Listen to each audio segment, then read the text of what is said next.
Pitewi Botha était un ancien président de l'Afrique du Sud. En 1988, il a déclaré au monde que les Noirs ne peuvent pas se gouverner eux-mêmes car ils n'ont ni le cerveau ni la capacité mentale de gouverner une société. Il est allé plus loin en disant que les Noirs se détestaient. Il a dit, donnez-leur des fusils, ils se tueraient, donnez-leur le pouvoir, ils vont voler tout l'argent du gouvernement, donnez-leur l'indépendance, ils l'utiliseront pour promouvoir le tribalisme, l'ethnie, le fanatisme, la haine, les meurtres et les guerres. Parlez-moi de n'importe quelle société noire aujourd'hui où ils s'aiment. La xénophobie en Afrique du Sud est un reflet de la faiblesse du cerveau noir.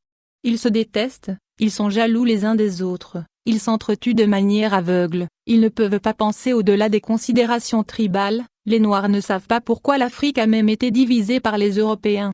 La xénophobie vous dit que le cerveau noir est construit négativement.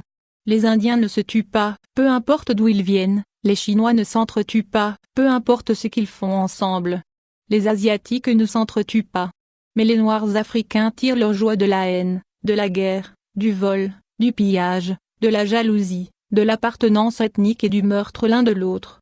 Les communautés sud-africaines blanches, indiennes, asiatiques et chinoises considèrent les Noirs comme des animaux qui ne peuvent vivre ensemble en paix et en harmonie, mais se suicider.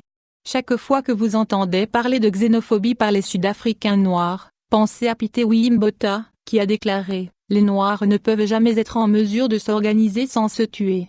La xénophobie est un crime contre l'humanité. Même en famille, les Noirs se détestent et se tuent. Les Noirs sont incapables de s'aimer, ils sont très bêtes et idiots. Les vendent leurs propres frères aux étrangers pour quelques billets d'argent et cela se voit au plus haut sommet des États des pays d'Afrique. Ouattara a vendu les Ivoiriens aux colons pilleurs des ressources minières stratégiques, Blaise Compaoré a vendu Thomas Sankara et le Burkina aux colons imposteurs. Observez le Gabon, le Congo, le Cameroun avec Kamto enchaîné et humilié, le Zaïre et Setora.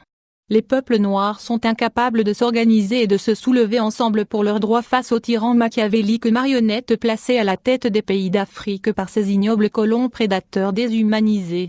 Les barbares peuvent à nouveau venir remettre les Noirs en esclavage. Beaucoup de Noirs diraient que c'est la volonté de Dieu. Quelle honte pour Black Race!